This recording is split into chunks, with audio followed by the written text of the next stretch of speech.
ప్రశాంత్ కిషోర్ రాజకీయాలపై అవగాహన ఉన్నవారు ఈ పేరు తెలియని వారు ఉండరు. ఐపాక్ పేరుతో పొలిటికల్ కన్సల్టెన్సీని ఏర్పాటు చేసి రాజకీయ వ్యూహకర్తగా అనేక పార్టీలకు సేవలందించారు. ప్రధాని మోడీతో సహా కేజ్రీవాల్, మమతా బెనర్జీ, స్టాలిన్ సహా ఏపీలో వైఎస్ జగన్ పార్టీకి రాజకీయ వ్యూహకర్తగా వ్యవహరించారు. కానీ గత ఏడాది కాలంగా ఆయన ఐపాక్ మేనేజ్మెంట్ బాధ్యతల నుంచి పూర్తిగా వైదొలిగి తన సొంత రాష్ట్రం బీహార్లో జనసురాజ్ పేరుతో రాజకీయ వేదికను ఏర్పాటు చేశారు. కొంతమంది టీంతో కలిసి రాజకీయాలపై ఆసక్తి కలిగిన యువతతో కలిసి ఆ రాష్ట్రంలో పాదయాత్ర పేరుతో ప్రజలతో మమేకమవుతున్నారు. బీహార్ రాజకీయ యవనికపై తనదైన ముద్రను లిఖించాలన్నదే ప్రశాంత్ కిషోర్ అంతిమ లక్ష్యం. ప్రస్తుతం ప్రశాంత్ కిషోర్ బీహార్ రాజకీయాల్లో పూర్తిగా తలమునకలై ఉన్నారు. తాను నెలకొల్పిన సంస్థ ఐపాక్ నుంచి వైదొలిగారు. అయితే ఏపీ రాజకీయాలపై మరోసారి పీకే దృష్టి పెట్టబోతున్నారని కేవలం ఒక వర్గం చేసుకుంటున్న ప్రచారం మాత్రమే. ప్రస్తుతం ఆయన లక్ష్యం బీహార్ పాలిటిక్స్. అక్కడ తనదైన మార్కు రాజకీయాలు చేసే పనిలో ఉన్నారు. ఈ పరిస్థితుల్లో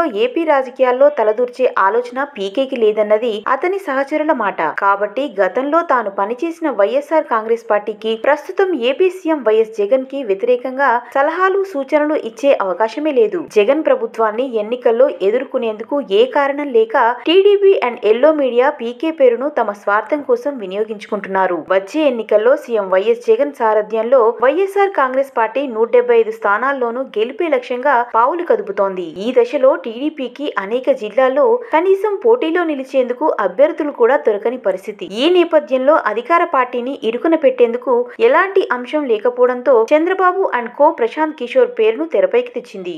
అసలు ఏ ఎన్నికల్లో ఏ పార్టీతో పొత్తు పెట్టుకుంటాడో తెలియని చంద్రబాబు వంటి నక్కజిత్తుల నాయకుడితో ప్రశాంత్ కిషోర్ పనిచేస్తారనుకోవడం వట్టి భ్రమే.